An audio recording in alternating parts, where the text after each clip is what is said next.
C'est à nous de compter entièrement sur toi parce que tu nous tends la main chaque jour.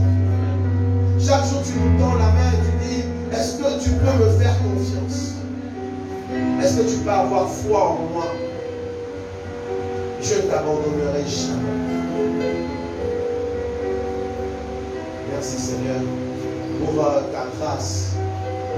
Merci pour ton amour. Merci pour ton Esprit Saint au milieu de nous encore ce matin. Pour ton onction relâchée dans cette assemblée. Pour ton onction qui maintenant va enseigner, va remplir des vies ce matin. Va bâtir des vies ce matin. Merci pour cette grâce. Nous reconnaissons le privilège d'être dans ta présence ce matin. Et nous te donnons des acclamations.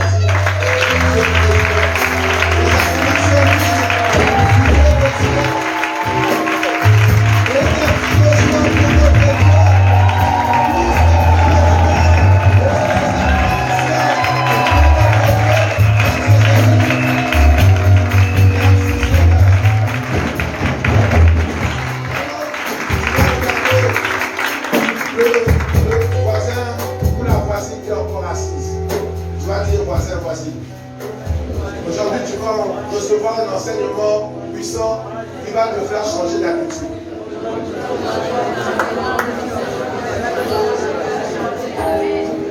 Amen. Dis que tu comprendras, que l'ignorance a failli te tuer. Avec ce que tu apprendras ce matin, tu verras que Dieu était vraiment miséricordieux. Avec toi. Donc sois attentif. Alors je te souhaite la bienvenue. Et je vais veiller sur toi. Pour que tu reçoives cet enseignement. Amen. Alors,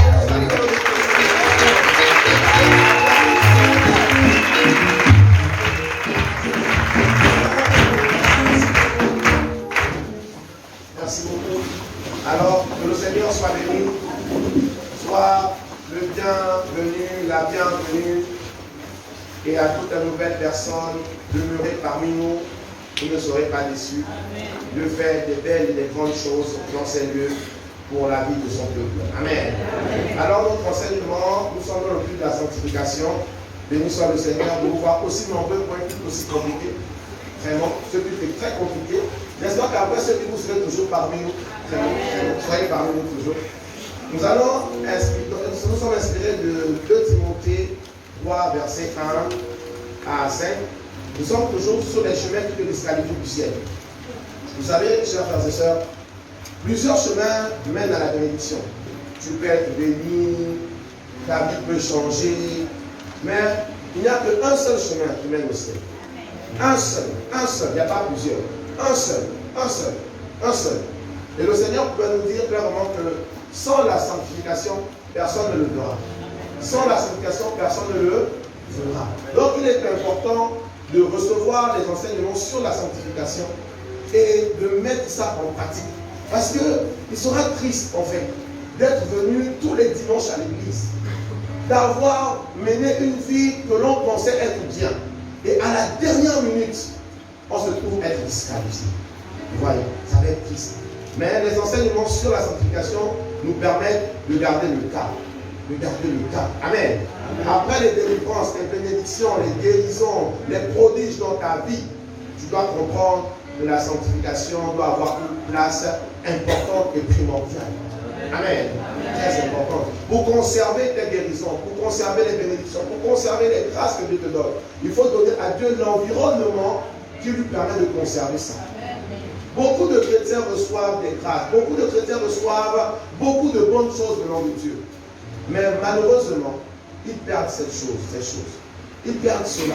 Pourquoi? Parce qu'ils ne donnent pas à Dieu l'atmosphère qu'il faut pour conserver cela. Et l'atmosphère, c'est la sanctification. Amen. Alors, nous sommes dans les choses semblables dans 2 Timothée 3, verset 1 à 5. Est-ce qu'on peut lire ce passage ensemble? 2 Timothée 3, verset 1 à 5. 2 Timothée 3, verset 1 à 5. Pour ceux qui y sont, on peut y aller. Sache que dans les derniers jours, il y aura des temps difficiles. Car les hommes seront égoïstes, amis de l'argent, fanfarons, hautains, blasphémateurs, rebelles à leurs parents, ingrats, irréligieux, insensibles, déloyaux, calomniateurs, intempérants, cruels, ennemis des gens de bien, traîtres, emportés, enflammés d'orgueil, aimant le plaisir plus que Dieu, ayant l'apparence de la piété, mais régnant ceux qui ont fait la force. Éloigne-toi de ces hommes-là. Amen. Amen. Si la Bible déjà peut te dire éloigne-toi de certaines personnes, c'est que c'est sérieux. Amen. La Bible qui nous parle beaucoup d'amour, qui nous parle d'un Dieu compatissant, qui nous parle d'un Dieu qui aime tout le monde, qui accepte tout le monde. Mais si dans cette même parole, il y a un passage qui te dit, tu vois cette catégorie de personnes, si tu les rencontres, s'il te plaît, éloigne-toi de ces personnes.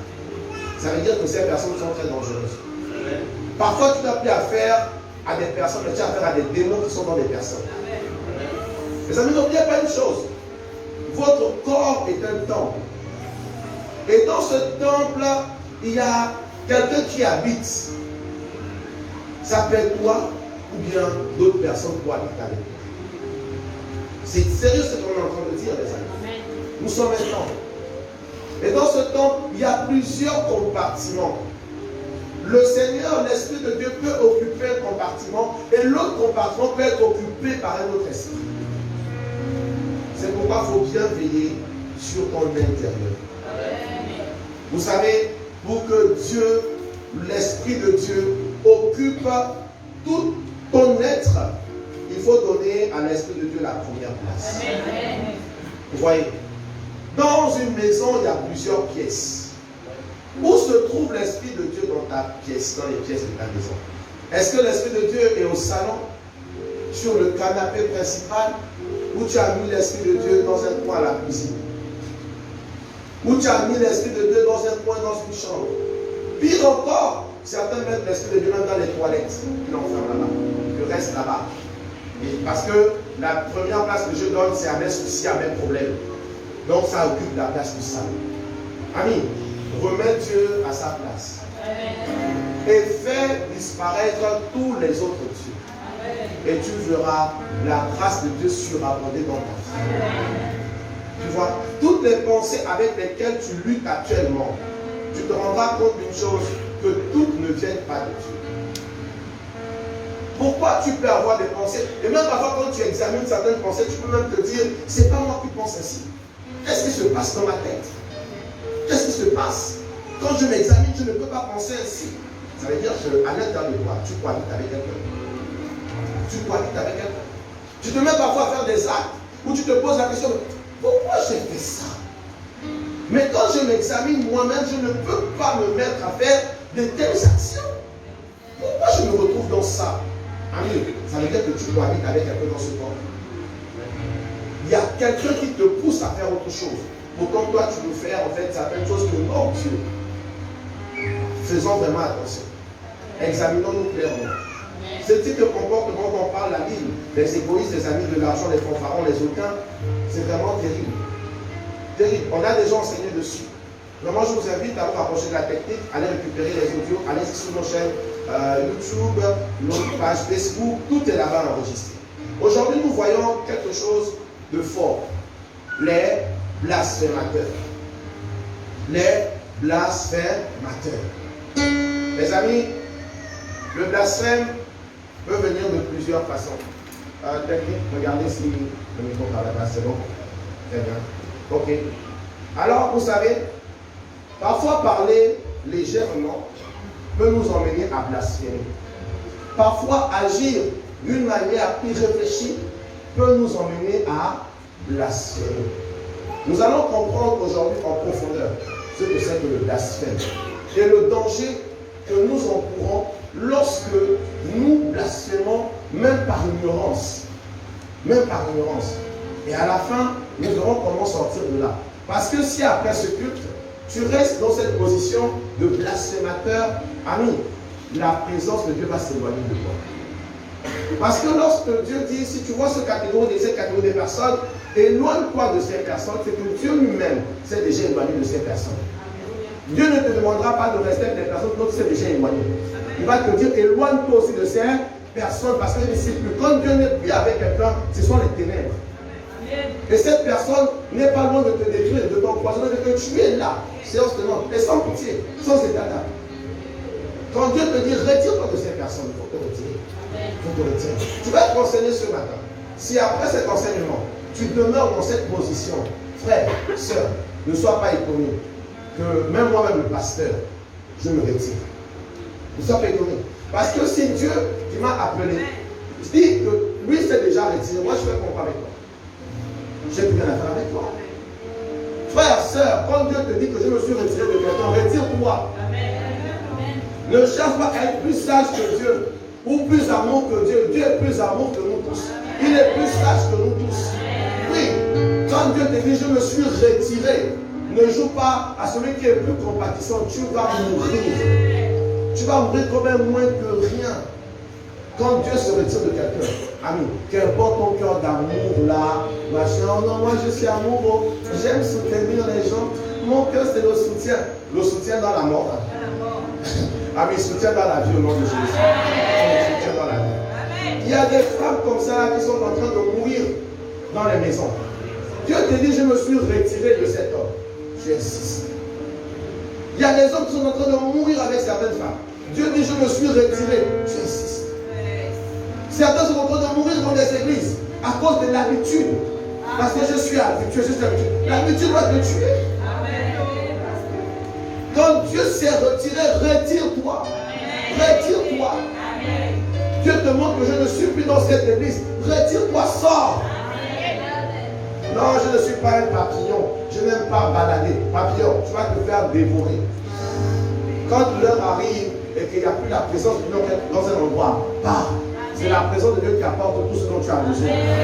Ce n'est pas le fait d'être accompagné des frères et des sœurs, ou bien l'habitude, ou bien les amitiés. Non, non. Tu peux bien t'entendre avec un homme de Dieu, mais si Dieu te dit, j'ai déjà déserté l'homme de Dieu, là, déserte l'homme de Dieu. Amen. Déserte. C'est important ce que je te dis. Si Dieu te dit, non, prends tes jambes et tout, pars. Pars. Pars. Parce que quand Dieu n'y est plus, ce sont les ténèbres. Et quand il y a les ténèbres, ami, tu ne peux rien voir. Tu ne peux rien voir. Est-ce que vous savez que la lumière a été créée avant le soleil? La lumière, c'est l'illumination de Dieu dans ta vie. Dieu illumine ton esprit. Dieu illumine ta conscience. Illumine ta vision pour que tu puisses voir les révélations. Que tu vois les révélations. Pour que les ténèbres s'enfuient loin de toi. Amen. Quelqu'un avec moi ce matin? Amen. Sois concentré. Cet enseignement est puissant.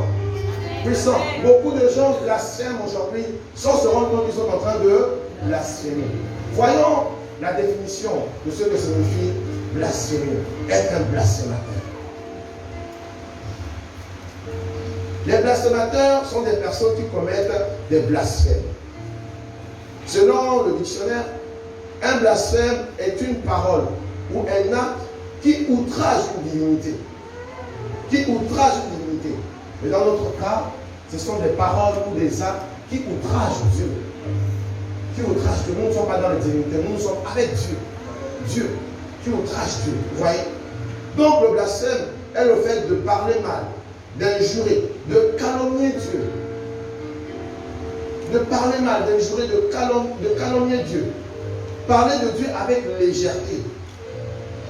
C'est le fait de parler, voilà, en atteignant l'honneur qui est dû à Dieu. Ou faire des actes qui volent la gloire de Dieu. Ce sont des blasphèmes. Ce sont des blasphèmes.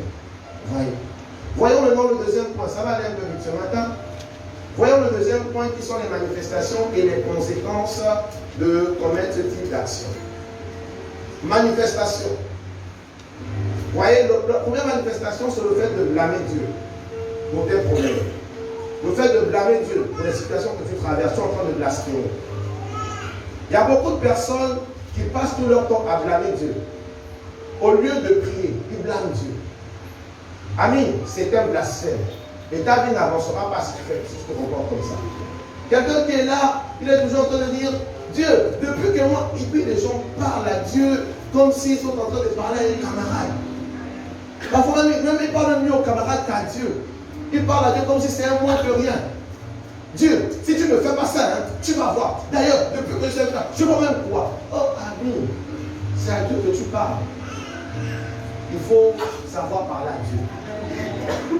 Quand tu exerces l'autorité, c'est face aux démons. Mais à Dieu, c'est avec révérence. C'est avec révérence. Quand tu te mets à prier et que tu es en train de communiquer avec ton Dieu, c'est révérence, à genoux, un cœur humble. Seigneur. Maintenant, face à un démon, tu prends autorité, tu commandes. Mais les gens font le contraire. Devant les démons, c'est démon. Mais devant Dieu, Dieu. Non. Vous confondez les choses. C'est pourquoi les démons ne partent pas et la situation ne change pas. Parce que vous confondez. Devant les démons, vous avez peur. Devant les démons, vous manifestez la crainte. Et devant Dieu, vous manifestez l'autorité. Mais non, l'autorité est manifestée devant les démons. Et devant Dieu, on manifeste la crainte sainte de Dieu. Amen. Regardez-moi ce matin. C'est important. Vous voyez, ne blâmez plus Dieu pour vos problèmes. Certaines personnes aiment blâmer Dieu. Dieu, si telle chose m'arrive, vraiment, tu ne voyais pas, tu n'as pas vu que ça devait m'arriver. Pourquoi tu as permis? Comme tu as permis, je quitte l'église, je retourne à la maison. Je mène maintenant ma vie comme je veux. Ami, tu es en train de faire fausse route.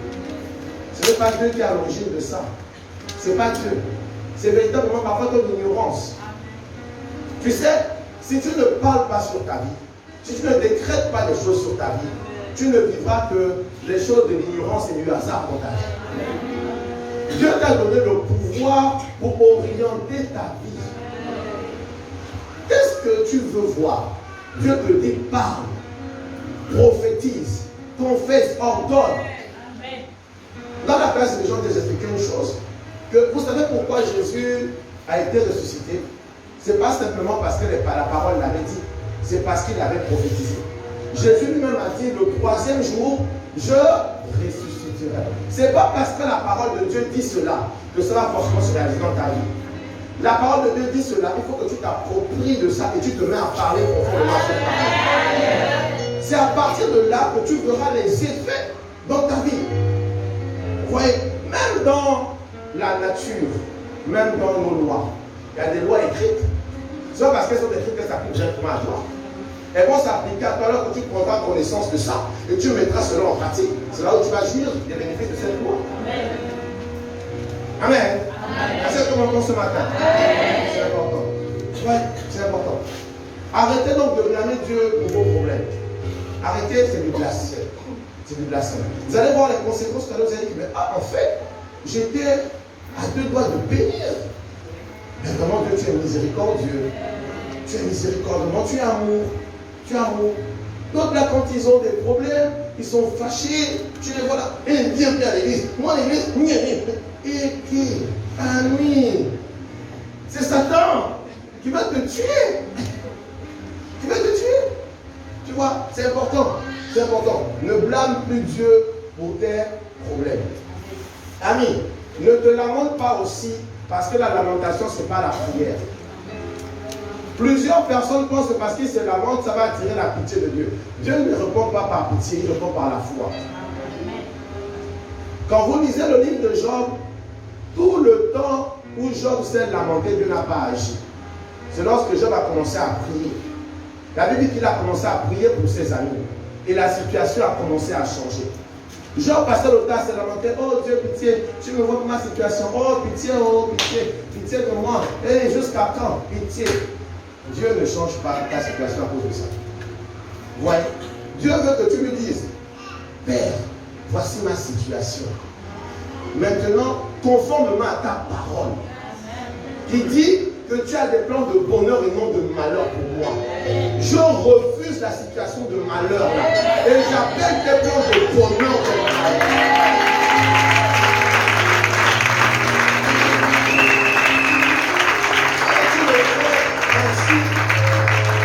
Écoute sa parole.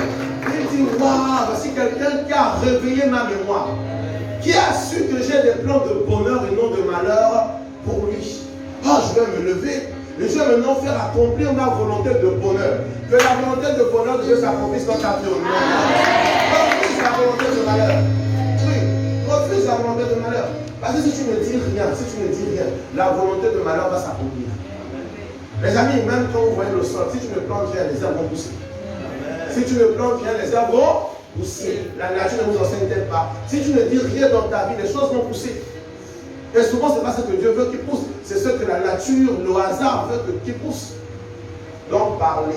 Ami, bouge le voisin, dis voisin, c'est sérieux. C'est sérieux, voisin. C'est sérieux, l'affaire-là.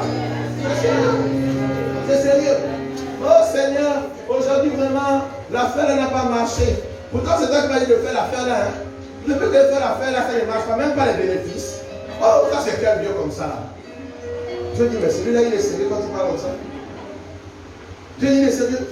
Tu dois maintenant te lever et dire, hey, petit esprit impur, toi qui as la main sur mes affaires, je te commande de lâcher prise au nom de Jésus. Et que les anges de Dieu qui sont au service de Dieu parcourent maintenant toute la terre, attirent la clientèle pour moi. Attire l'argent pour moi. Parce que l'or et l'argent appartient à mon Père. Et j'ai besoin de ça sur la terre. Et vous allez voir, les choses vont changer. Ça ne sert à rien de pleurer. L'affaire ne marche pas. C'est pas parce que tu as fait ça que ça a changé. Parfois même, ça va s'empirer encore. Parce que tu ne dis rien. Quand tu fais ça, tu ne dis rien. Il faut dire quelque chose. La création tout entière attend la parole. Ça a été créé par la parole. C'est par la parole que les choses vont commencer à changer. Quelqu'un m'entend ce matin? Quelqu'un m'entend ce matin? Ne blasphème plus. Ne blâme plus Dieu. Amen. Deuxième point. Le fait de mépriser Dieu. Mépriser Dieu. Comment tu peux mépriser Dieu? Tu méprises Dieu en parlant mal de Dieu. Certaines personnes se mettent à parler mal et tu rentres aussi dans la communication avec eux. Tu parles avec eux, tu les laisses parler mal et puis tu es là et tu es avec eux, toujours tu continues d'écouter les choses comme ça. Non. Si tu ne veux pas répondre à cette personne, lève-toi pas. Ne prends pas part aux conversations qui méprisent ton Dieu, qui rabaissent ton Dieu. Parce que la foi vient de ce que l'on entend. Plus tu entendras que Dieu était incapable de me guérir, tu vas penser aussi qu'il est incapable de te guérir. Or, celui-là, tu ne connais pas son passé, qui sont présents, ils sont touchés. Tu ne connais même pas quelle est la relation qu'il a avec Dieu. Pourquoi Dieu n'a pas fait ça dans sa vie, tu ne sais même pas. Mais comme il est en train de se lamenter, se plaindre, mépriser Dieu, que votre Dieu là, je n'ai rien vu. Depuis que j'ai fait la chrétienté, là, je n'ai rien vu. J'ai vu quoi même? J'ai vu quoi? Et d'ailleurs, même Dieu, là, c'est même vraiment Jésus vraiment sur la croix. Vos utopies comme ça, là, vous. Et regarde, quand tu écoutes un peu comme ça, dis papa, reste avec tes problèmes. Tu ne vas pas partager ça avec moi. Reste. Tu tournes ton dos et tu pars. Amen. C'est important. Vous allez rencontrer des gens là qui vont vous dire non. Écoute, oh, Jésus n'est pas Dieu. Jésus n'est qu'un simple petit prophète. Et tu parles comme ça de qui? De celui qui est mort, ressuscité pour moi, qui m'a donné le salut, qui est le chemin, la vérité, la vie. Hey, tu ne sais pas de qui tu parles. Mieux tais-toi. S'il persiste, tu dis reste avec tes problèmes. Ne contribue pas à ça. Les gens qui rentrent dans les grands débats pour prouver que la tête, que Dieu est Dieu, machin. Ami, laisse. Tu n'as rien à prouver à personne. C'est Dieu lui-même qui convainc. Ils seront convaincus tôt ou tard. Même au dernier jour dans le feu, ils seront convaincus au moment donné. Oui, il ne faut pas te fatiguer avec. Amen. Ne méprise plus Dieu. Ne méprise plus Dieu. Tu vois? Il y a une autre chose. Mépriser la présence de Dieu. La présence de Dieu. Nous sommes là en plein culte. Quelqu'un, tu vois, tu as un esprit qui t'emmène toujours à dormir pendant le culte. Lorsqu'on parle des vraies choses, tu dors. Comprends que tu as un esprit blasphémateur. Qui fait en sorte que dans la présence de Dieu, tu veux dormir. Il faut te révolter contre ça. Il faut te révolter contre ça. Quand tu es au bar, tu ne dors pas. Quand tu es devant un match, tu ne dors pas. Quand tu es devant une soi-disant autorité du monde là, tu ne dors pas. Ils peuvent te parler même des bêtises à longueur de journée. Tu es là, tu écoutes et tu n'as pas sommeil. C'est quand on parle de Dieu que le sommeil arrive. Esprit blasphémateur, sors de ces corps au nom de Jésus. Faut sortir.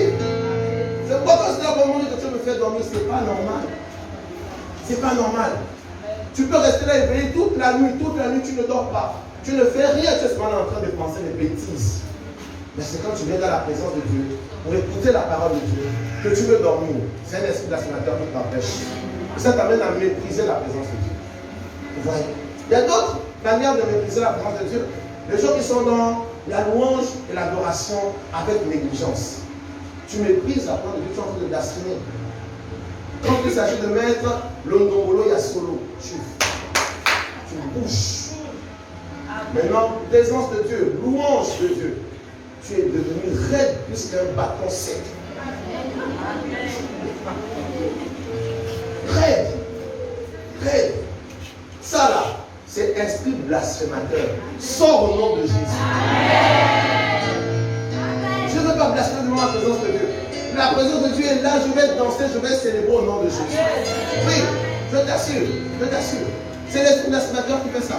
Ça t'amène dans la présence de Dieu à blasphémer, au point où même l'esprit de Dieu, quand il passe, la Bible a dit, éloigne-toi d'eux. Même le Saint-Esprit s'éloigne, qui va toucher le frère à côté. Donc tu es venu, ta présence est égale à ton absence en fait à l'église ce jour-là. Tu vois l'esprit blasphémateur, il est dangereux. Adorons notre Dieu. Tu es là, vraiment c'est en ce moment où tu te mets à penser à des choses terribles dans l'adoration. Tu es là, les gens sont en train d'adorer, tu te mets même à critiquer l'autre. Tu dis là, pourquoi il pleure? Les chrétiens aussi, ils sont comme les maroules, ils pleurent comme ça, là c'est quoi? Tu es là, c'est comme ça là. Tu as tout fini, après tu finis même par attaquer les chantres. La chante la pense, c'est quand elle fait, elle est belle. Elle pense que là, elle est en train de dire, elle chante quelque chose. Est-ce que blasphémateur? Tu vois, en pleine adoration, il t'emmène à blasphémer. C'est dangereux. Il y a d'autres hommes en pleine adoration. Les gens sont à genoux, lui regarde, il manque les popotin de sœur. Non, aussi. On adore. C'est pas l'heure de regarder ça. C'est l'heure d'adorer. Ce sont les esprits de la Amis, je te dis la vérité. Ça te distrait dans la présence de Dieu. Ça te distrait. Tu ne reçois rien. Les hommes ne font pas semblant. Quand je regarde, je l'homme parfois, je vous vois. Certains font semblant de fermer les yeux sont baissés comme ça. Parce qu'il vit dans la présence de Dieu. Il ne vit pas dans la présence de Dieu. Il vit par rapport à ce qu'il voit devant lui. La sœur.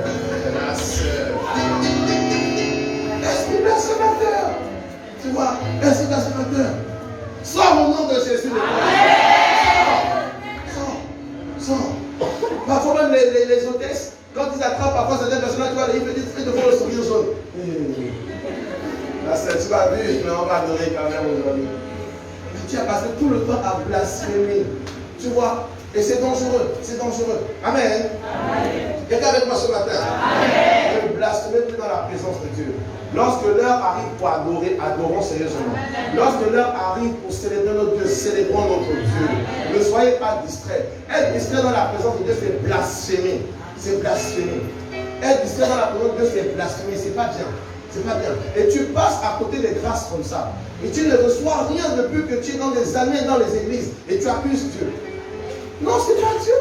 Ton cœur n'est jamais présent quand il s'agit de faire les choses de Dieu. Ton cœur est absent. Mais comment veux-tu recevoir ce qui vient de Dieu lorsque ton cœur est absent? Tu vois, ton cœur est absent. Il faudrait que ton cœur arrive. Que ton cœur soit présent lorsque on célèbre notre Dieu. Lorsqu'on parle, tu dois comprendre. Par exemple là, nous sommes en train de parler des grandes choses. Mais à certains là, la tête à l'ouest. Ramène ta tête au nom de Jésus. Ramène ça. Est-ce que l'aspirateur sort de ses corps? La parole de Dieu ce matin. Oui. Le gars était déjà déconnecté. Il commençait à penser parce qu'on a enlevé le confinement. On a enlevé. Il calcule déjà le soir là. Je serai où? Là, il pleut pas. Tu es en présence de Dieu, tu penses là, il pleut. Non, reviens au nom de Jésus. Il ne faut pas laisser Satan t'emmener dans le blasphématoire. Amen. C'est sérieux ce que je te dis. C'est parce que je vous assure que Dieu est miséricorde. Si à ce moment que tu blasphèmes, il te giflait, ton cou allait déjà se casser. Depuis. Tu vois? Alors, autre chose, mépriser les choses sacrées. C'est blasphémer. Mépriser les choses sacrées, c'est blasphémer. Tu vois? Tout ce qui est utilisé pour le service de Dieu est sacré. Les instruments là sont sacrés. Les micros sont sacrés. La batterie est sacrée. Les balles sont sacrées. Le matériel audiovisuel là est sacré. Les chaises sur lesquelles tu es assis là sont sacrées. Le bâtiment dans lequel tu es rentré là est sacré. Le pupitre là est sacré. En fait, l'estrade sur lequel je suis là est sacré. Tu ne peux pas commettre de l'impudicité, vivre dans le désordre et venir toucher les choses sacrées. C'est du blasphème. Tu blasphèmes. Tu ne veux pas vivre dans le désordre, vivre dans le péché, vivre dans tout ça. Et puis tu viens, tu touches les choses sacrées, même sans te repentir. C'est du blasphème. Certains ici n'attendent que lorsqu'on leur dit répandez pour avant qu'ils se répandent. Non, toi-même déjà, même avant de rentrer, tu dois te repentir. Tu dois commencer à dire je me répands, je rentre dans un lieu sacré. Autrefois, quand on rentre dans les lieux sacrés, Dieu demandait enlever les chaussures. Enlever les chaussures. Parce que le lieu est sacré, quand tu rentrais avec les chaussures, c'était un blasphème. C'était un blasphème. Faites attention, les amis. Tout ce qui est utilisé pour la gloire de Dieu est sacré. C'est sacré. Ouais. Ceux qui viennent, qui tiennent le micro. Vous tenez le micro, ce micro est sacré. C'est plus un micro qui est utilisé pour les affaires du monde. C'est utilisé pour la gloire de Dieu. Avant de toucher ça, tu dois faire une certaine révérence en disant Seigneur, c'est sacré. Je me plonge dans le sang de Jésus. Tout ce que j'ai fait de mauvais est ôté au nom de Jésus. Parce qu'il y a des gens, quand ils touchent ce qui est sacré, vous recevez une malédiction sur le champ. Si vous n'êtes pas capable de toucher ces choses. Ne jouez pas, les amis, c'est sérieux. Voyez, regardez toutes les fois où vous avez en fait touché ce qui a été sacré, étant dans l'impudicité, mais Dieu vous a épargné. Il est miséricordieux. Aujourd'hui, tu es enseigné. Tu es enseigné. Ne joue pas comme ça. Voyez, il y a des hommes de Dieu incroyables. Les pseudos, moi j'appelle ça les pseudos. Dans l'église, tu couches une sœur, mais c'est abominable. C'est abominable. C'est abominable. Tu ne peux pas te comporter comme ça. C'est sacré l'œuvre de Dieu. C'est sacré le temple de Dieu. Même si ce n'est que 4 000, mais les 4 000 là ont été faits pour la gloire de Dieu. Quelqu'un avec moi ce matin? C'est important. C'est important. Les serviteurs de Dieu, les servants de Dieu, ne jouez pas. Là, vous recevez un enseignement difficile, mais il faut l'appliquer. Il faut l'appliquer. Parce que autrefois, vous étiez ignorants. Et Dieu vous épargnait dans l'ignorance. Mais aujourd'hui, vous connaissez. Aujourd'hui, vous connaissez. Le balai qu'on prend pour balayer l'église est sacré. C'est plus un balai comme tous les autres balais. Les serpillères qu'on prend pour essuyer, c'est plus comme les autres serpillères. Comprenez que tout ce qui est dans le monde, une fois que c'est acheté pour Dieu, ça devient sacré. Ça devient sacré. On ne peut plus traiter ça n'importe comment. On prend soin de ça. Si tu méprises ça, Dieu va te frapper. Tu vois?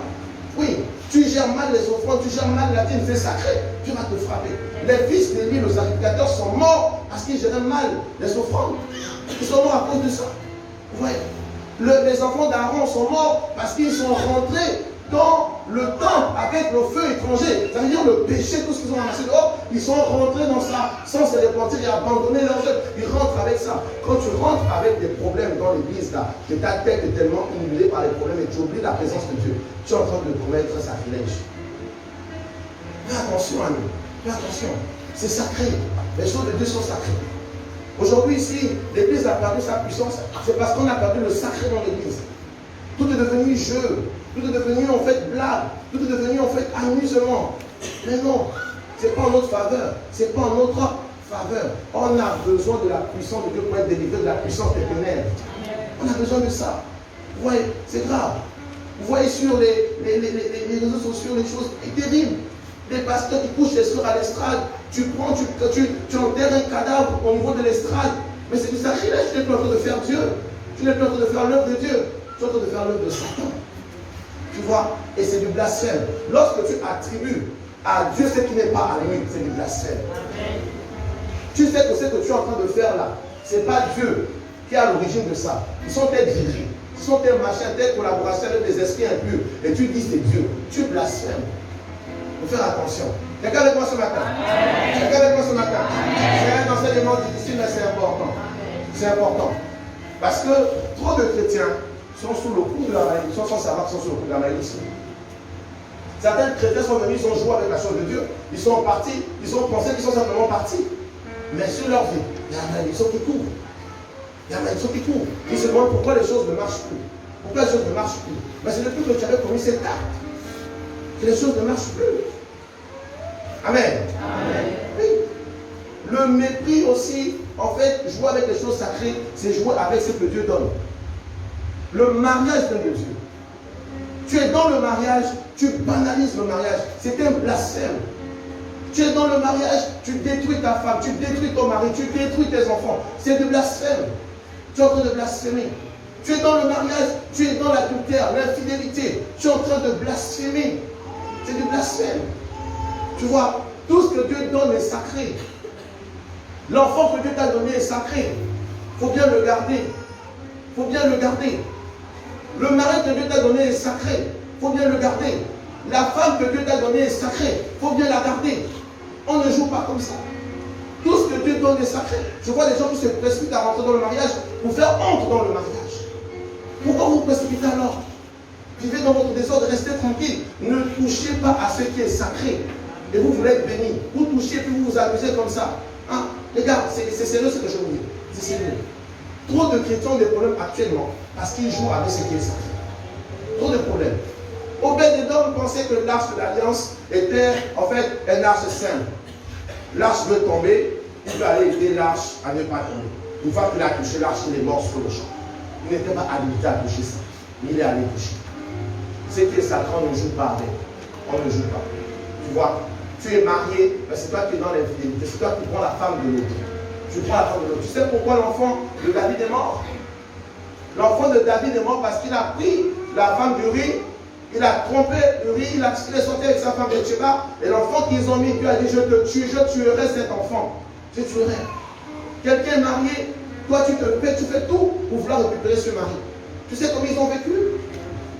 Une femme est mariée, tu t'en rends, tu fais des manigances pour chercher à prendre la femme d'autrui. Tu sais comment ils ont fait?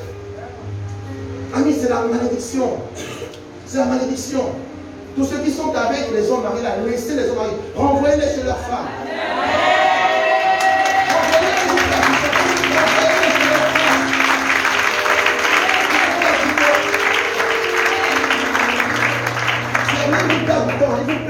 Il vous perd du temps.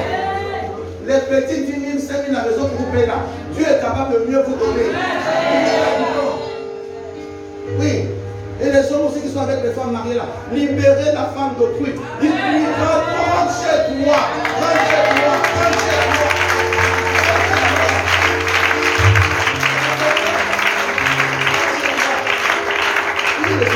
C'est sacré. Le mariage est sacré. C'est sacré. Quelqu'un est avec moi, ils sont en train de bâtir leur vie dans ta tête là. Laisse-moi comment faire pour les séparer. Et tu viens à l'église. Et dans l'église, tu pries, Seigneur, sépare-les. Et blasphème. Blasphème. Non. Les gars, il faut remettre les choses dans leur contexte. Si ta vie est là dans la souffrance, c'est parce que tu es trop en train de blasphémer. Trop en train de blasphémer. Tu vois. Donc vraiment, Annie, j'espère que ce matin-là, tu reçois quelque chose de bien. C'est un peu dur, hein, mais c'est la vérité. Tu vois, c'est la vérité. Il faut sortir de ces pièges que Satan te tend là. Des pièges. Tu es dans les fiançailles, c'est toi qui peux maintenant draguer toutes les sœurs. Tu es dans les fiançailles, c'est toi qui peux séduire tous les hommes.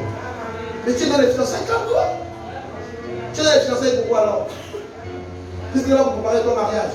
Mais c'est là que tu veux faire des bêtises. Ma soeur, tu es belle, hein? Si je n'avais pas la fiancée, là je t'aurais. Moi je vais te gifler si j'étais la fiancée.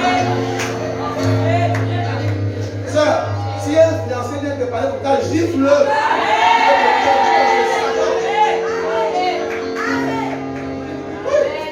Vous êtes là, vous perdez du temps. Quand vous perdez du temps, vous êtes là aussi, vous perdez du temps. Les gars, le temps est court, hein? Le temps est court. Le temps est court. Ne perdez pas ça en vivant mal, dans le péché, dans les choses là. Ne perdez pas votre temps. C'est vous-même que vous faites souffrir. Dieu, il a déjà tout, il est déjà bien là où il est. Il veut vous donner le bonheur, mais vous êtes là en train de vous perdre. Sois délivré aujourd'hui. C'est important. classique, la blessée de guerre. Elle va te dire, j'ai fatigué l'homme mari, là, il ne m'a jamais épousé, il m'a appelé longtemps. Aujourd'hui, là, je suis seul, une vieille rondière en train de courir. Les amis, je vous donne des secrets vrais dans la vie. Il ne faut pas perdre du temps comme ça. Il ne faut pas perdre du temps comme ça. Il ne faut pas perdre du temps. Il vient toujours te mentir. J'ai des problèmes avec ma femme. Il n'a aucun problème. Il n'a aucun problème avec sa femme. Il veut seulement goûter ailleurs. Et c'est toi qui l'as fait goûter. Tu es une sauce. Sors de l'esprit de sauce.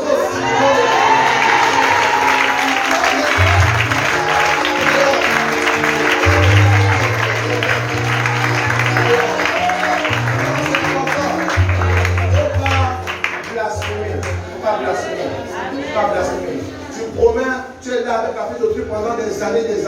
Tu ne concrétises pas. Tu es en train de blasphémer. Tu perds le temps à quelqu'un. Tu perds le temps à quelqu'un. Si tu ne veux pas, libère. Libère. Tu es là avec l'homme de quelqu'un, tu ne peux manger des choses. Le peuple, s'il est là, il est là. Et puis c'est toi qui fais encore des bêtises. Libère-le au nom de Jésus. Arrête de blasphémer.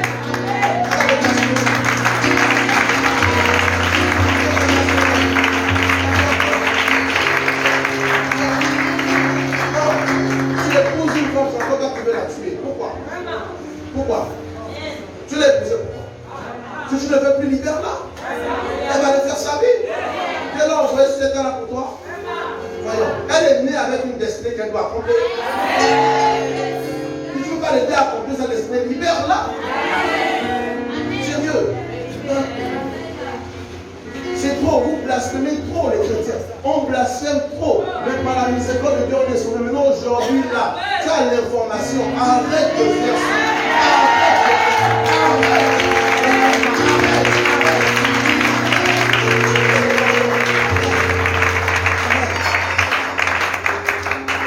Ça va te faire mal. Si tu veux pas, ne reviens plus. On va donner la réponse.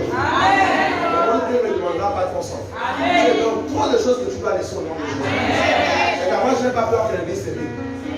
Si je dois dire la vérité, l'église se vide, vaut mieux. Au lieu de rester dans le mensonge, l'église se remplit. Je vais vous dire la vérité, si vous voulez maintenant arrêter, il n'y a pas de souci. Dieu va pouvoir amener ceux qui veulent écouter la vérité.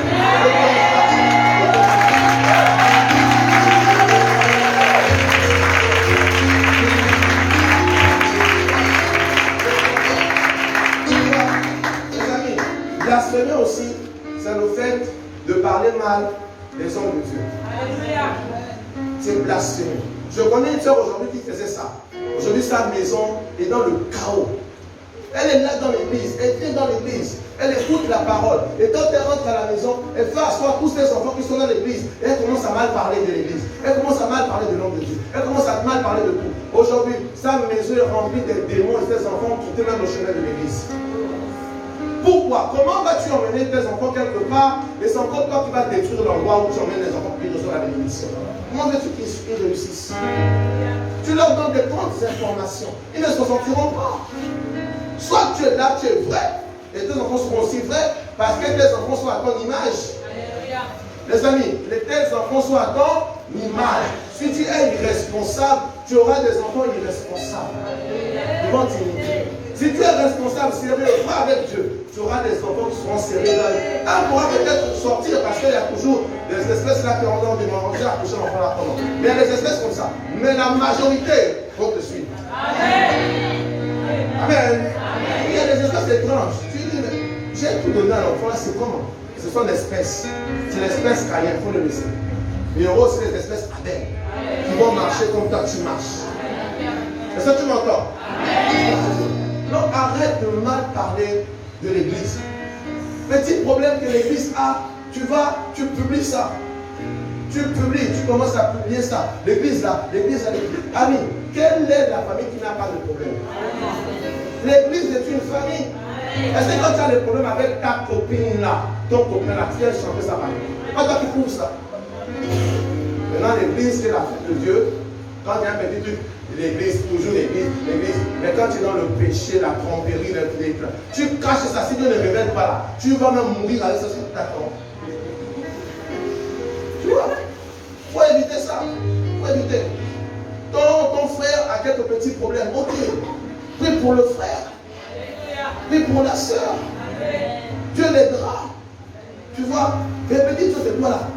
Bla bla bla bla bla bla bla. Tu sais, vraiment, bla bla bla. Sur le Facebook, tu fais même sur les statuts. Les statuts qui disent l'église vraiment. L'église vraiment. Ta vie vraiment. Non. Il faut vraiment que ça soit clair, les amis.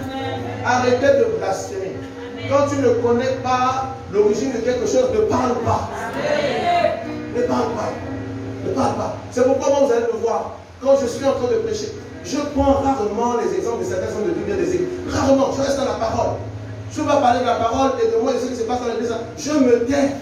Je ne parle pas de autres. Je ne connais pas leur alliance. Je ne connais pas ce qui se passe là-bas. Ils n'ont qu'à faire leur chose. Dieu viendra juger tôt ou tard. Il mettra tout au clair. Mais moi, je reste dans ce qu'il m'a demandé de faire. Amen. Amen. Ne parlez pas mal des hommes de Dieu. Ne parlez pas mal. Laissez-les faire leurs zozos, ceux qui sont en train de faire leurs zozos là. Dieu va s'occuper d'eux. Dieu va s'occuper d'eux. Quelqu'un m'entend ce matin? Ne va pas à la maison, commence à faire asseoir tes enfants. Et l'église là, on dirait qu'on veut commander les gens. Hein. On veut donner les ordres. Moi, je suis libre. Hein.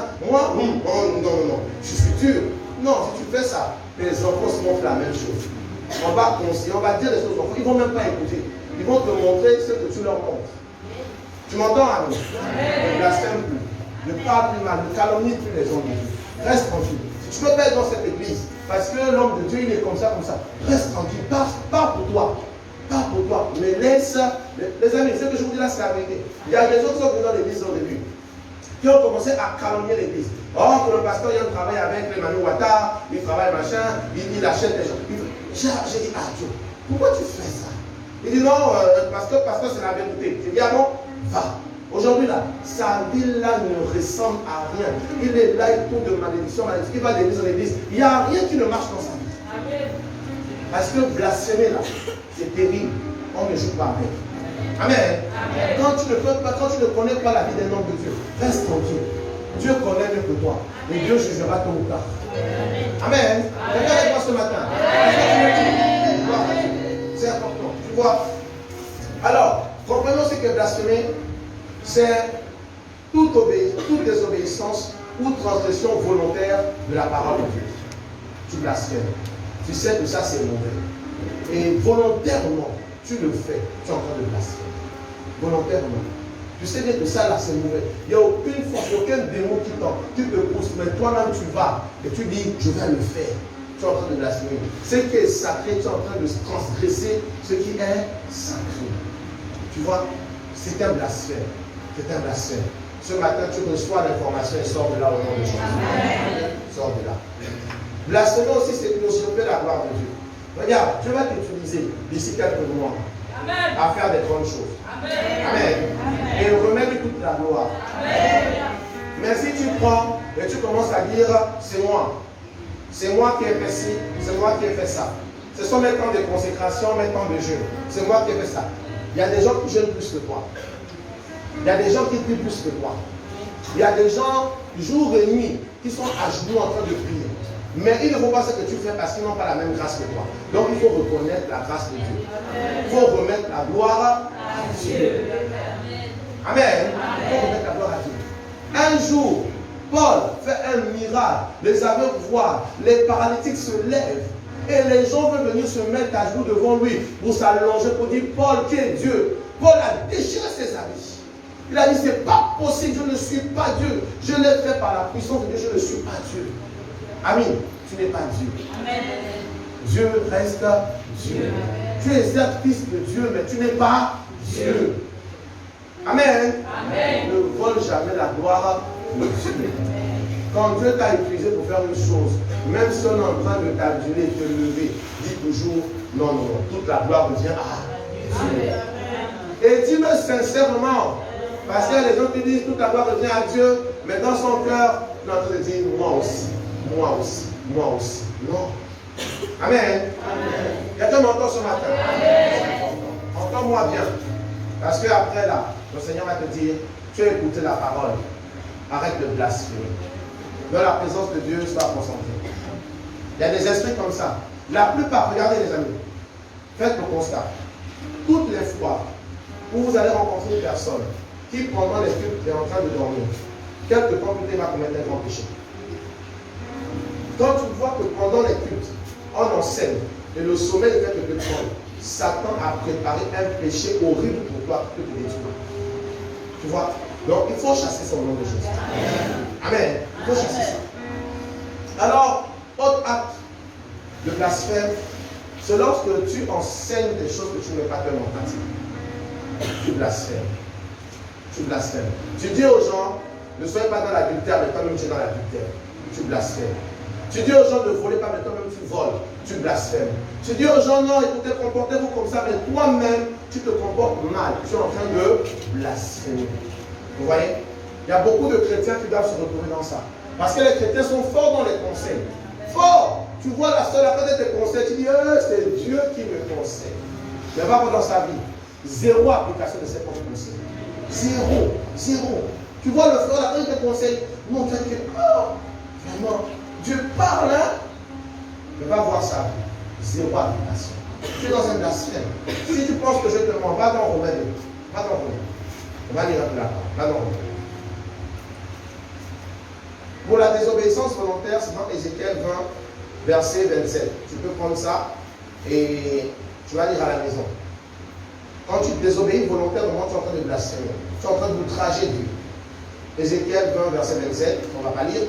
Maintenant, pour les actes où tu enseignes et tu peux passer en pratique, tu es en train de blasphémer. C'est dans Romains 2. Tu enseignes, tu conseilles. Tu enseignes, tu conseilles. Mais toi-même, tu ne fais pas ça. Tu es en danger de mort. Fais attention, tu es en danger.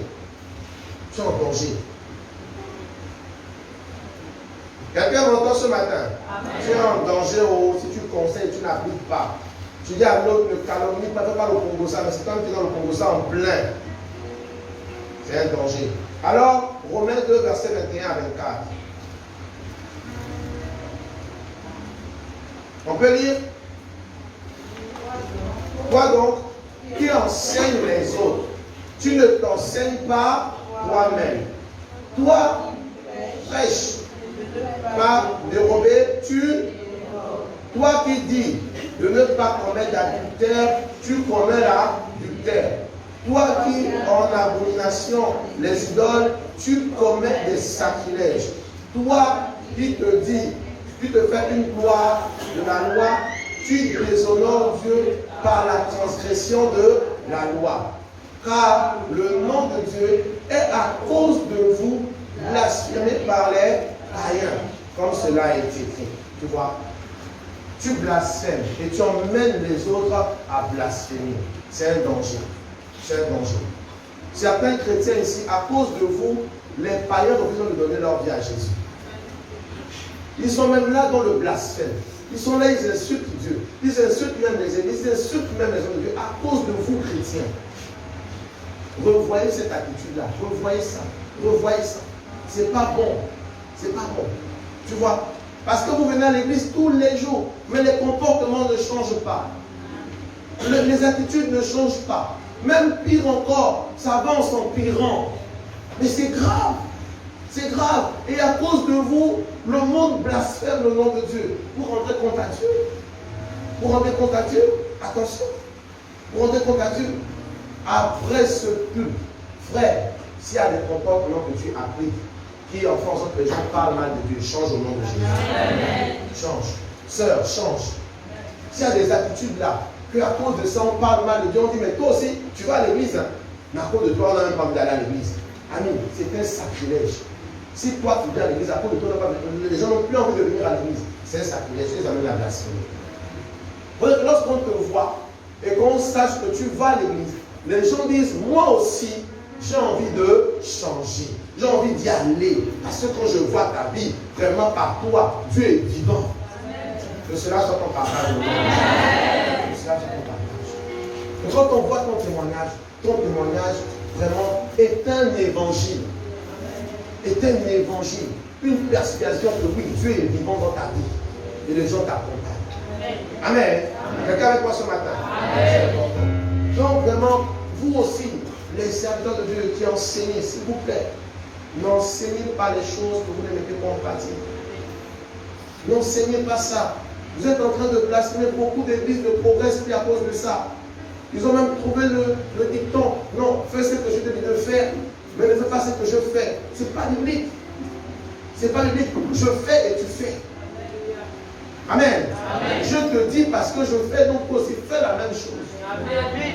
Enseignez ce que vous vivez. Enseignez ce que vous pratiquez. Moi, je ne consomme pas d'alcool, j'enseigne qu'on ne boit pas d'alcool en tant que chrétien. J'enseigne, c'est dans la Bible. Je ne fais pas les histoires de fornication, d'impudicité, d'adultère. J'ai dit aux gens, on ne fait pas d'adultère dans l'église. On ne le fait pas. Je conseille les gens de vivre dans la sainteté parce que je me force chaque jour à vivre dans la sainteté. Si la sainteté du corps, on la pratique. Ça, j'ai déjà réglé ça. Et au fur et à mesure, on va dans les profondeurs. Parce que la sainteté est une profondeur. Amen. Amen. C'est important. Voilà, c'est important. Parce qu'il y a trop. Il y a trop. Tu dis à l'autre, ne mens pas. Mais c'est toi qui es dans le mensonge au quotidien. Au quotidien. C'est du blasphème. C'est du blasphème. Il faut arrêter ça au nom de Jésus. Il faut arrêter.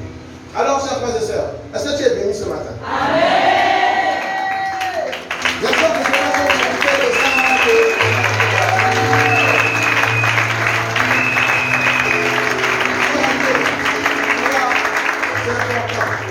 Quand tu sortiras d'ici, tu diras, j'étais inculte.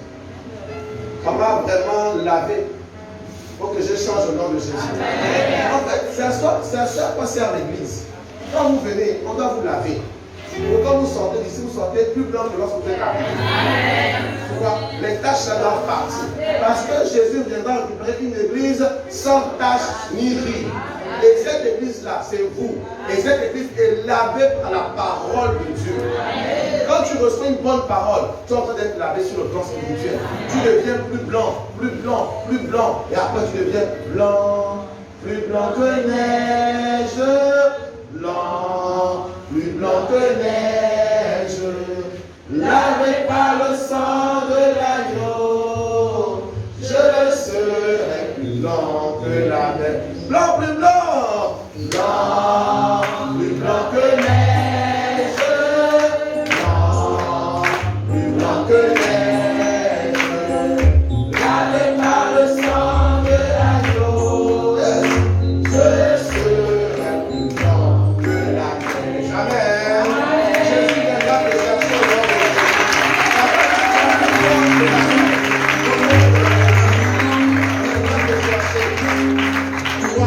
Si nous sommes à l'église, c'est d'abord pour apprêter notre départ. Oui, tout le reste là vient après.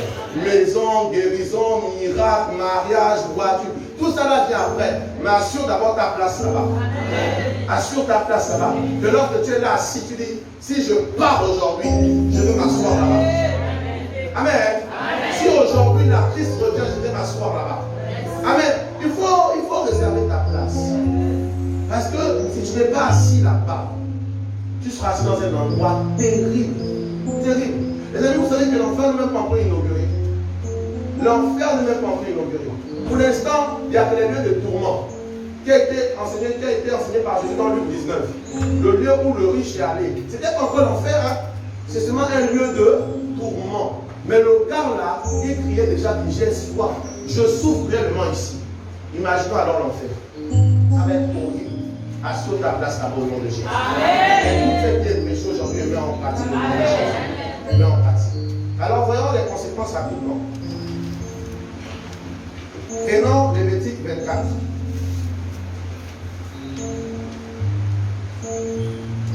Lévitique 24, verset 11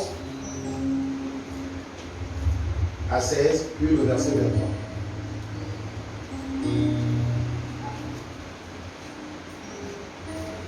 Verset 11 à 16, puis le verset 23. C'est bon, vous y êtes là? Très bien, cherchez. Ça, c'est un passage qu'on va lire ensemble. On va le lire ensemble.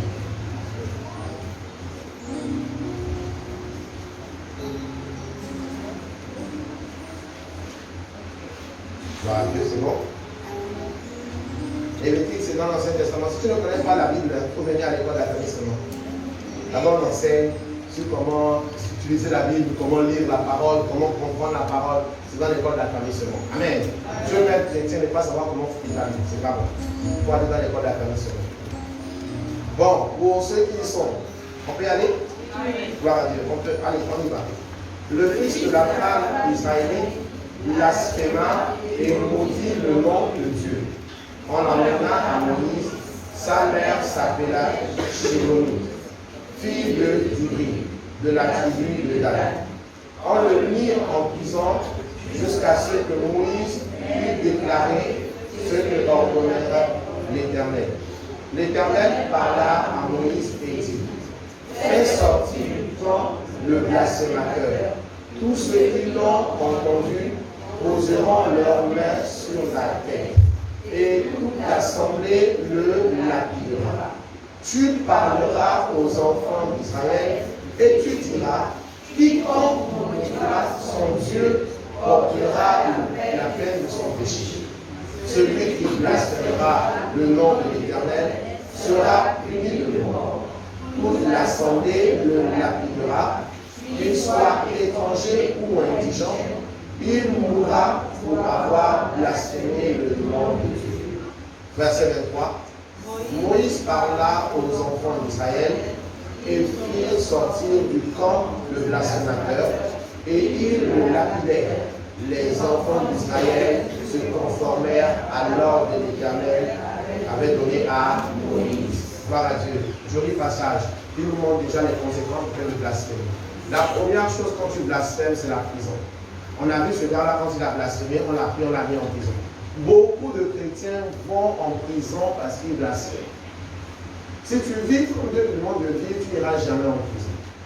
Parce que tu seras toujours dans la droiture. Tu ne voleras pas, tu ne mentiras pas, tu ne vas pas traiter avec des bandits, tu auras de la bonne compagnie, tu ne vas pas traiter avec de la fausseté. Tu seras toujours bien rangé. Ainsi, tu ne te retrouveras jamais en prison. La plupart qui se retrouvent en prison, ce sont ceux qui blasphèment souvent. Vous voyez? Et ensuite, on voit ici la mort. Une fois que ce gars est allé en prison, on l'a sorti et on l'a lapidé de mort. Tous ceux qui blasphèment, qui insistent dans le blasphème, dans la nouvelle alliance, meurent sur le plan spirituel. Spirituellement, quelque chose se passe dans ta vie. Donc fais beaucoup attention. Si jusqu'à présent tu blasphèmes et tu vois que ton corps va toujours bien, tout va toujours bien, mais spirituellement, tu es en train en fait d'être saccagé, tu es en train d'être lapidé, tu es en train d'être détruit. Et si la mort spirituelle te prend, vraiment, c'est désagréable et c'est grave. Amen. C'est grave. Donc faisons attention. La première chose, c'est la prison et la mort. Mais toi, tu es épargné au nom de Jésus. Tu es épargné. Pourquoi? Parce que tu as reçu l'enseignement. Tu ne te retrouveras pas dans les saletés. Tu ne te retrouveras pas dans les fraudes. Tu ne te retrouveras pas dans les choses en fait qui emmènent les gens en prison et à être lapidés et mourir là-bas. Amen. Maintenant, on entend ce matin. Gloire à Dieu. Alors, la deuxième chose, c'est dans 2 Samuel 10. Et ensuite, le verset 14 à 15. Maintenant, 2 Samuel 12. 2 Samuel 12. 2 Samuel 12, verset 10. Et ensuite, verset 14 à 15. 2 Samuel 12, verset 10. Ensuite, 14 à 15. C'est bon? Vous y êtes? Pour ceux qui sont, on peut y aller. Maintenant, l'épée ne s'éloignera jamais de ta maison. Parce que tu as méprisé et parce que tu as pris la femme d'Uri, le Héthien, pour en faire ta femme. Vous voyez ce que je vous disais tout à l'heure? David a pris la femme d'Uri pour en faire sa femme. Et il a même entraîné la mort de ce dernier. Le Seigneur dit, à cause de ce que tu viens de faire là, tu m'as méprisé, tu m'as déshonoré. À cause de ça, l'épée ne s'éloignera jamais de ta maison. Ça veut dire que la mort ne quittera jamais ta maison, ce sera toujours là. Il faut faire beaucoup attention. Faites vraiment attention avec le fait de blasphémer, c'est dangereux. Prenons le verset maintenant 14 à 15. Lisons. Mais parce que tu as fait blasphémer les ennemis de l'Éternel, en commettant cette action, le fils qui est né mourra. Et Nathan s'en alla dans sa maison. L'Éternel frappa l'enfant de la femme d'Uri, avait enfanté à David, et fut dangereusement malade. Hé, ami, quand la Bible dit dangereusement malade, c'est grave. C'est grave. Quand tu commets le blasphème, tu attires des dangereuses maladies dans la vie de tes enfants.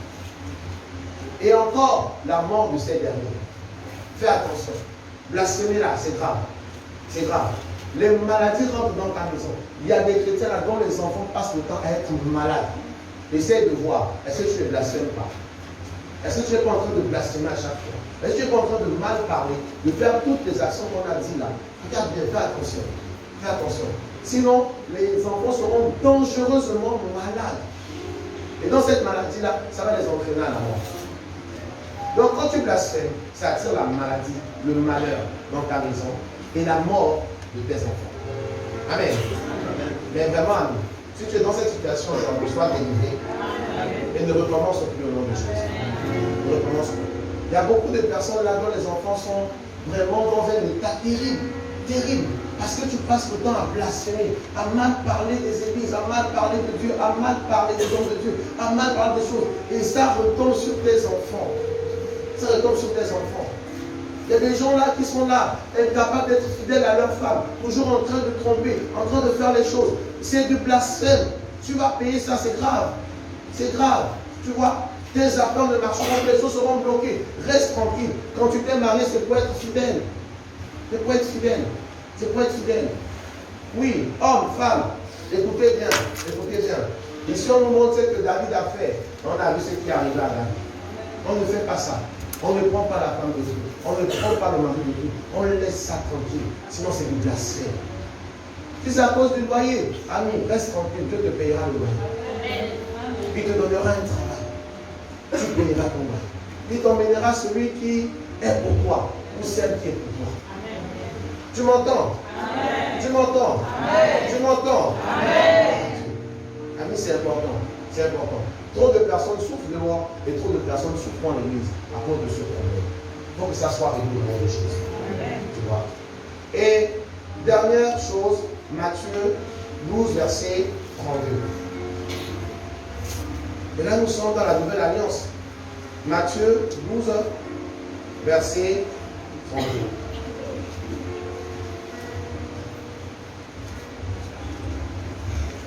Matthieu 12, verset 32.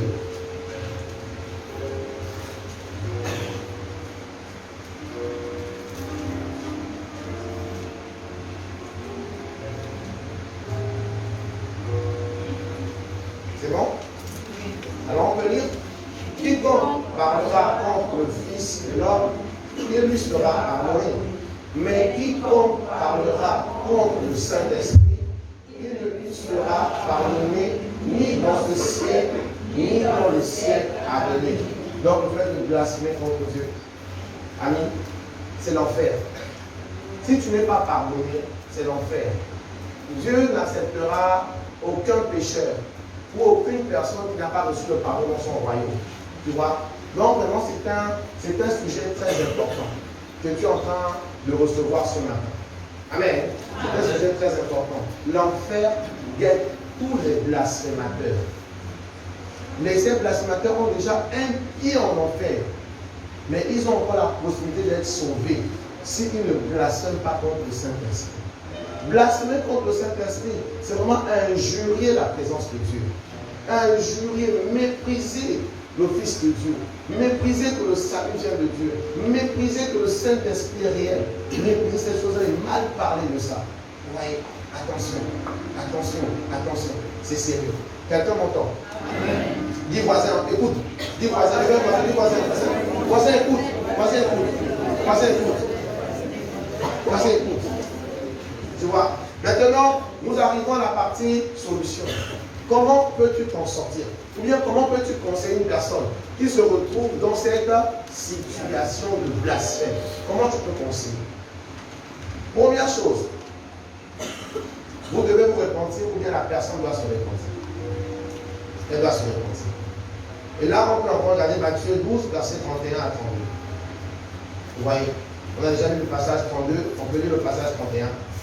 C'est pourquoi je vous dis, tout péché et tout blasphème sera pardonné aux hommes.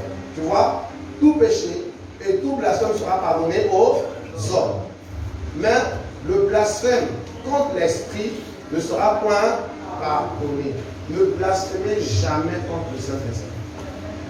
Ne blasphémez jamais contre l'Esprit. Jésus a payé un prix lourd pour que l'Esprit la descende vers nous. Pas pour qu'on le méprise. Il a donné de sa vie. Il a donné de son sang.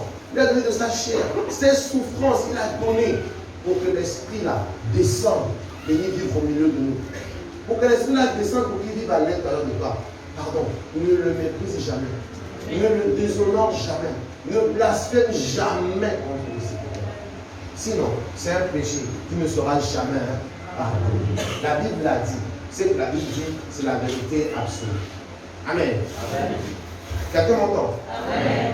Donc, si tu n'as pas encore blasphémé contre le Saint-Esprit, ami, tu peux être encore sauvé aujourd'hui. Tu peux encore être sauvé.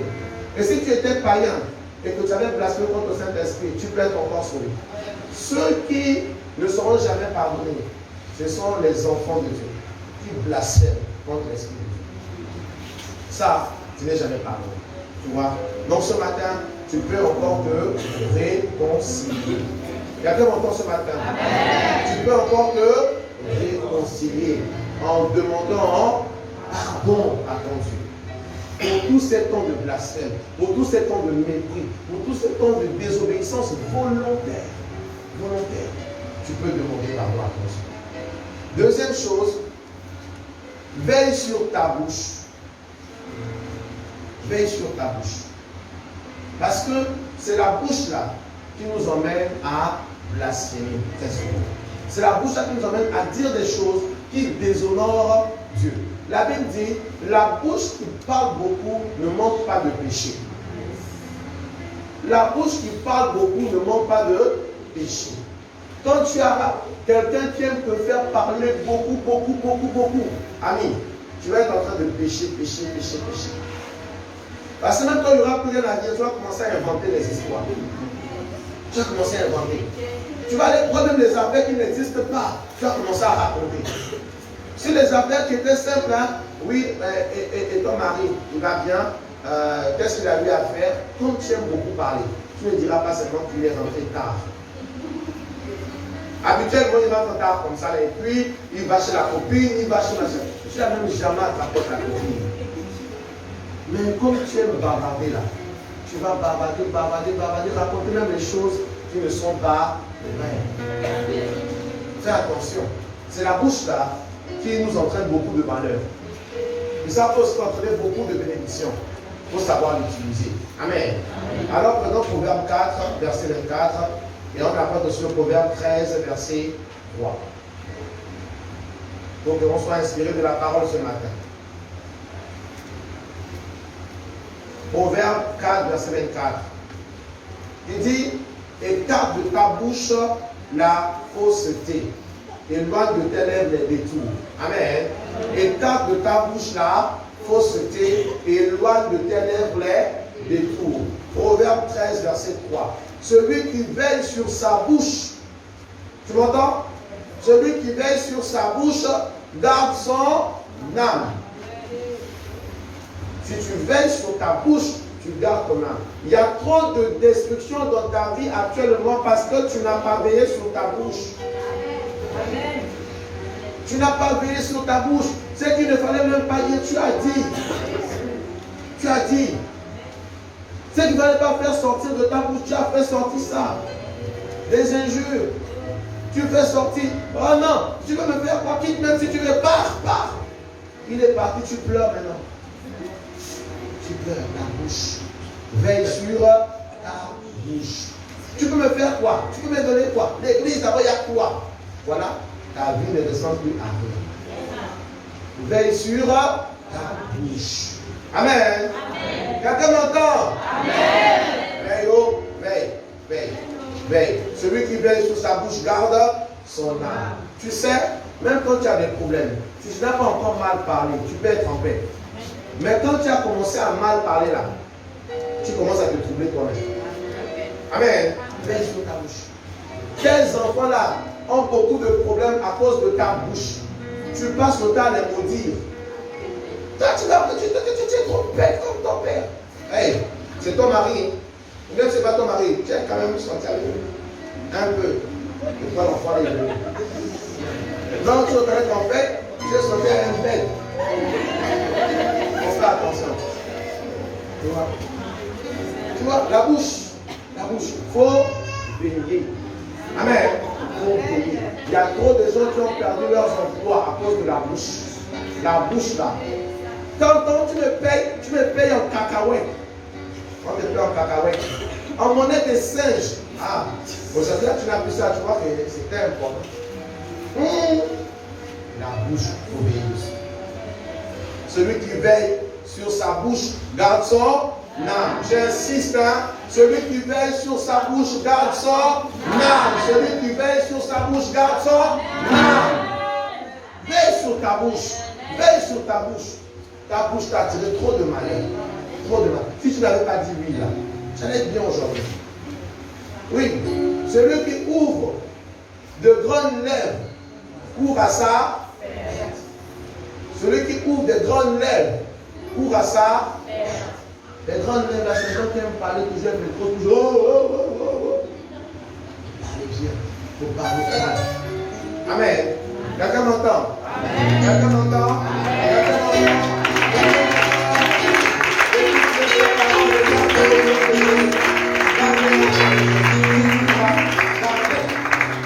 Alors, amis, pour résumer et pour finir, nous avons vu ce matin un thème véritablement important. Les blasphémateurs sont des personnes qui sont tellement proches de leur fait. Et leurs vies sont remplies de conséquences désastreuses. La mort, la maladie, les problèmes, les malheurs des enfants. Tout ça arrive parce que tu blasphèmes. Et les actes de blasphème sont de plusieurs ordres. Tu peux mal parler, mépriser la présence de Dieu, commettre l'adultère, enseigner des choses que tu ne pratiques pas. C'est du blasphème.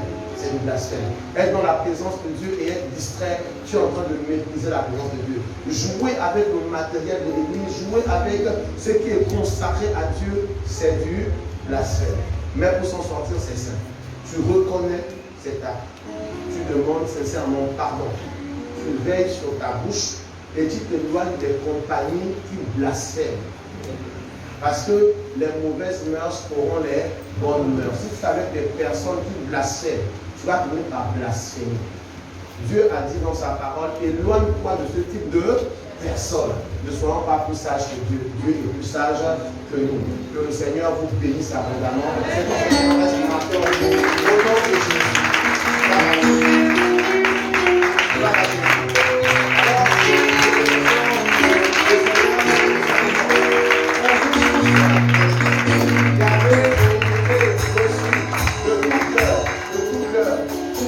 Maintenant, tu as compris que dans la présence de Dieu, il faut être là de tout cœur. Dans la présence de Dieu, on n'assiste pas, on participe. Vous pouvez le dire, je ne viens pas assister à l'église, mais je viens participer à l'église. Ça veut dire que je viens donner de ma personne. Je viens donner de moi au Seigneur pour qu'on fasse un bon culte ensemble. Amen. Alors ce matin, je vais vraiment t'inviter, après cet enseignement, à te repentir sincèrement. Il y a beaucoup de choses dont j'ai été envoyé pour te dire ce matin. Tu t'es reconnu sur plusieurs aspects. Il faut vraiment te repentir. Avant de t'approcher de la tête du Seigneur, tu peux prendre cette scène. S'il y a d'autres péchés, d'autres situations, que le Seigneur rappelle à ton esprit. S'il te plaît, réponds-toi et viens à cette table avec un cœur pur, un cœur vraiment décidé de dire Seigneur, aujourd'hui, je prends un nouveau départ. Je prends un nouveau départ. Je me réconcilie avec toi et je prends un nouveau départ. Oui, et pour nous les serviteurs de Dieu, on doit aussi se repentir. Qui parfois, avec la fatigue, nous sommes venus et nous avons fait les choses de Dieu avec nonchalance. Avec nonchalance. Ça, c'est aussi blasphémé. Parce qu'il y avait la fatigue. C'est blasphémé. C'est blasphémé.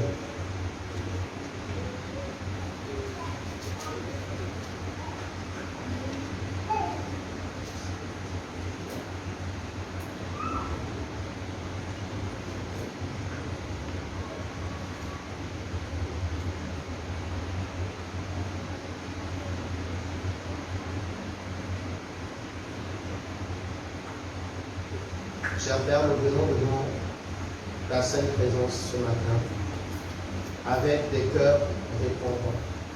Nous reconnaissons que parfois, par ignorance, nous avons commis des actes blasphématoires contre toi et nous te demandons pardon. Pardonne-nous sur telle ignorance. Oui, parfois nous le connaissons et nous l'avons commis. C'était, Père éternel, aussi mépriser ta présence, mépriser ta parole. C'était, Père éternel, la méconnaissance des conséquences graves des actes que nous posons. Ce matin, nous avons reçu cela. Père, et nous te demandons pardon. Pardon, Seigneur, pour ces actions. Que ton sang encore ce matin, Jésus, nous lave, nous purifie, nous justifie et nous sanctifie. Oui, et nous venons maintenant à ta table, Père, réconcilier avec toi totalement au nom de Jésus. Totalement. Et nous prenons la ferme résolution aujourd'hui d'abandonner ces actes blasphématoires, d'abandonner ces paroles blasphématoires, car tu mérites la louange, l'adoration, l'honneur et la gloire, car tu es Dieu.